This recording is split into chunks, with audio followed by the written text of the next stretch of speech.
ಹೌದು, ಬೇಕಾದ್ರೆ ತಗೊಳ್ಳಿ, ಇಲ್ಲ ಅಂದ್ರೆ ಬಿಟ್ಬಿಡಿ. ಬರೋ ದುಡ್ಡನ್ನು ಬೇಡ ಅಂದ್ರೆ ಹೌದು, ಅದನ್ನ 1 ಲಕ್ಷ ರೂಪಾಯಿ ವಾಪಸ್ ತಗೋತಾರ ಅವರು. 8 ಲಕ್ಷ ರೂಪಾಯಿ ಇಲ್ಲೇ ಕೊಡ್ತಾರೆ, ಅದನ್ನ ವಾಪಸ್ ಅವರೇ ತಗೋತಾರೆ. ಬೇಡ ಅಂದ್ರೆ ನೀವು ಅದ್ 1 ಲಕ್ಷ ತಗೊಳ್ಳಿ, 7 ಲಕ್ಷ ಡಿ ತಗೊಳ್ಳಿ. ಕೈಗೆ ಬಂದಿದೆ ಮೇಡಮ್. ಆಯ್ತು ಇವ್ರೆ, ಅದೇನಿದೆಯೋ ಅದನ್ನೆಲ್ಲ ಲೆಕ್ಕಾಚಾರ ಕೊಟ್ಬಿಟ್ಟು ಅವ್ರು ಬೇಕಾದ್ರೆ ತಗೊಳ್ಳಿ, ಸಾಕಾರ ಬಿಟ್ಬೋಣ. ಇನ್ನೊಂದು 10 ವರ್ಷ ಅಪೀಲ್ ಪೆಂಡಿಂಗ್ ಇರ್ಲಿ, ನಮ್ಗೇನ ಬೇಕಾಗಿದೆ. ಆಯ್ತು ರೆಡ್ಡಿ ಅವ್ರೆ, ಒಂದ್ ನಿಮಿಷ ನೋಡಿ. ನೀವೇ ಅವ್ರ ಕಡೆ ಇದ್ದಿದ್ರೆ ಅವ್ರು ಹೇಳೋದನ್ನೆಲ್ಲ ಜನ ಅಂತ ಅನ್ಕೋತಿರೋ ಇಲ್ವೋ? ಹಾಗಾಗಿ ಅವ್ರಿಗೆ ಕನ್ಫ್ಯೂಷನ್ ಇದೆ.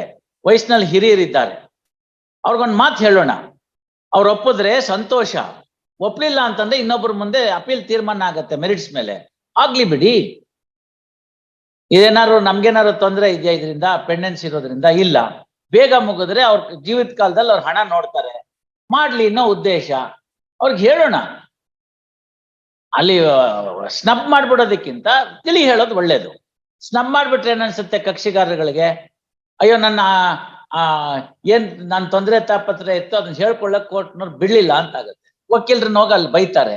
ಯಾಕೆ ಬೇಕಪ್ಪ ಯಜಮಾನ್ರೆ?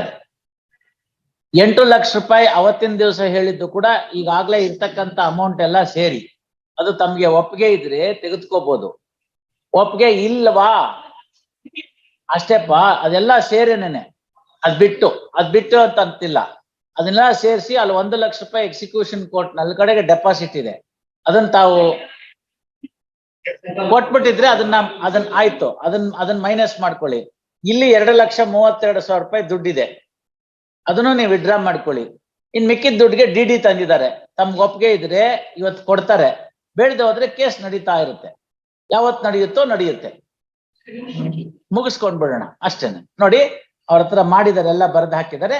ಅದನ್ನ ಬರೆದು ತಾವು ಒಂದ್ಸತಿ ಓದ್ಕೊಂಡು ಸಹಿ ಹಾಕಿ. ಬಲವಂತ ಯಾವುದು ಇಲ್ಲ, ಗೊತ್ತಾಯ್ತಲ್ಲ? ತಾವು ಇನ್ನೆಷ್ಟ್ ಸತಿ ಅಲಿತೀರಪ್ಪ? ವಯಸ್ಸು ಮುಂದಕ್ಕೆ ಹೋಗುತ್ತೆ ಹೊರತು ಹಿಂದಿಂದಕ್ಕೆ ಬರೋದಿಲ್ಲ. ಆ ಕಾರಣದಿಂದ ಅವತ್ತು ತಾವೆಲ್ಲ ಯೋಚನೆ ಮಾಡಿ ಸರಿ ತಪ್ಪನ್ನೆಲ್ಲ ನೋಡಿ ನಿಷ್ಕರ್ಷೆ ಮಾಡಿ ಒಪ್ಕೊಂಡಿದ್ದೀರಿ. ಇವತ್ತು ಮುಗಿಸೋಣ. ಆಯ್ತು, ತಮ್ಮ ಕನ್ಫ್ಯೂಷನ್ ಕರೆಕ್ಟ್ ಆಗಿದೆ. ತಮ್ಮ ಕನ್ಫ್ಯೂಷನ್ ಬಗ್ಗೆ ಯಾರಿಗಾರು ಡೌಟ್ ಬರೋದು ಸಹಜ, ಬಂದಿದೆ ನಿಮ್ಗೂನು. ಈಗ ಅದನ್ನ ತಿಳಿ ಹೇಳಿದೀವಿ, ಆ ಪ್ರಕಾರ ಮುಗಿಸ್ಬೇಡ. Yes mister, everything is clear? No more confusions? Yes, all right. ಆಗತ್ತೆ, ಕೆಲವು ಸಂದರ್ಭ ಹಂಗಾಗತ್ತೆ, ಏನ್ ಮಾಡಕ್ ಬರಲ್ಲ. ಅವ್ರಿಗೆ ಹೇಳಿ ಅದನ್ನ ಸಹಿ ಮಾಡಿಸ್ಕೊಳ್ಳಿ, ಬರ್ಕೊಳ್ಳಿ. ನಿಮ್ಮ ಕ್ಲೈಂಟ್ ಇದ್ದಾರಪ್ಪ. Counsel for appellant present, counsel for respondent present. First, a compromise petition is filed under Order 23 Rule 3 CPC. First, contents of the compromise petition is read over to the respondent. First, respondent has agreed that the terms of the compromise petition depict the true terms of settlement. First, he also submits that there is no force, undue influence or coercion in reaching out the terms of the compromise. First, on behalf of the appellant, Shri Shankar Reddy has signed the Tave sign madidira. Shri Shankar Reddy has signed the affidavit. They signed the compromise petition. Tam ಕೈಗಾರ ಹಾಕಿದಾರ, ತಮ್ಮ client ಹಾಕಿದಾರ, ಅದೆಲ್ಲ ಬೇರೆ ಕಡೆ ಇದಾರಲ್ಲ ಅವರು. And submits that appellant is agreeable for the terms of settlement, and he has instructed Shri Shankar Reddy to sign the compromise petition. First, next para. Therefore, there is no force, therefore, there is no impediment for this court to accept the compromise petition and dispose of the appeal in terms of the compromise petition. Accordingly, following order, appeal stand disposed of in terms of the compromise petition. First, in terms of the compromise petition.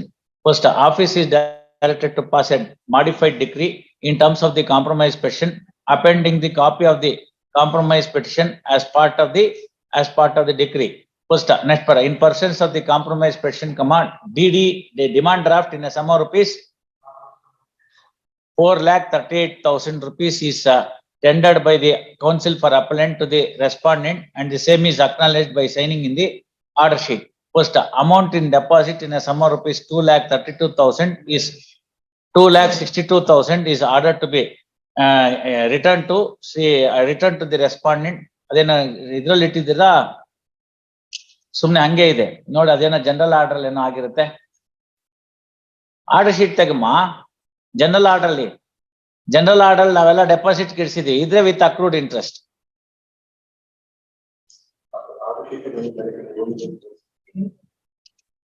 Amount is ordered to be withdrawn by the respondent under due identification. Yes.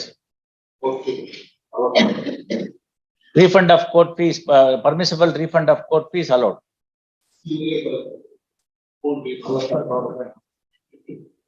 ಹಿಂಗೆಲ್ಲ ಬೇಡ. ಏನ್ ರಾಜ್ಯ ಆಗಿತ್ತು ಅದು ಆಗ್ಬೇಕಷ್ಟೆ. ಇಷ್ಟೊತ್ತರ್ಗು ತಮ್ಗೇನ್ ಹೇಳಿದ್ನೋ ಅದು ಅವ್ರಿಗೂ applicable ಅಲ್ವಾ?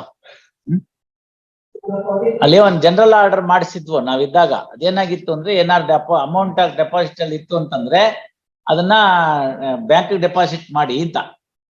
ಆತರ ಏನಾದ್ರು ಆಗಿದ್ರೆ ಸ್ವಲ್ಪ ಇಂಟ್ರೆಸ್ಟ್ ಬರ್ತಿತ್ತು ಅಂತ. ಏನ್ ಮಾಡೋದು?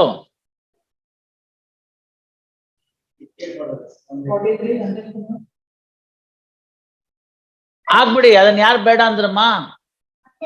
ಅಲ್ಲ ಆಗ್ಬಿಡಿ, ಇಷ್ಟಂಕ ಯಾಕಿದಿರಿ? ಸಹಕಾರ ಕೊಡಲ್ಲ ಅಂದ್ರೆ ಕೊಡೋದಿಲ್ಲ. 12 ವರ್ಷ 13 ವರ್ಷ ಒಂದ್ ಕೋರ್ಟ್ ಅಲ್ಲಿ ಕೇಸ್ ಪೆಂಡಿಂಗ್ ಇತ್ತು ಅಂತಂದ್ರೆ ಯಾಕೆ ಸಹಕಾರ ಕೊಡ್ತಾರೆ ಜನ?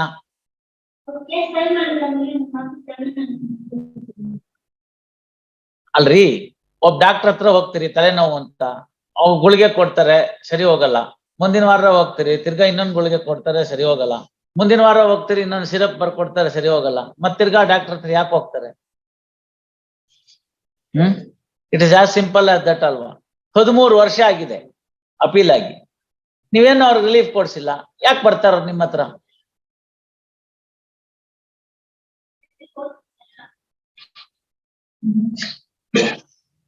ಏನಾಗುತ್ತೆ ಅದಾದ್ಮೇಲೆ?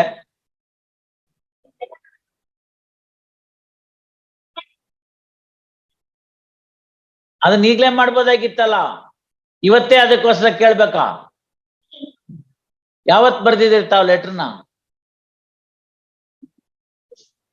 ಎಲ್ಲಿದೆ ಆ ಲೆಟ್ರು?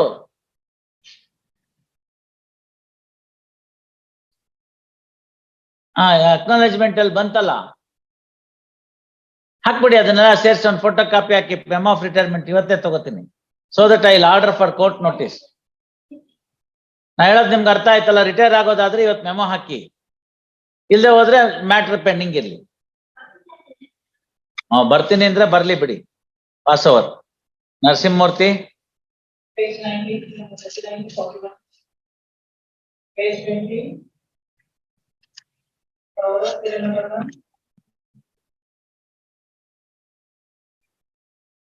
ಹ್ಮ್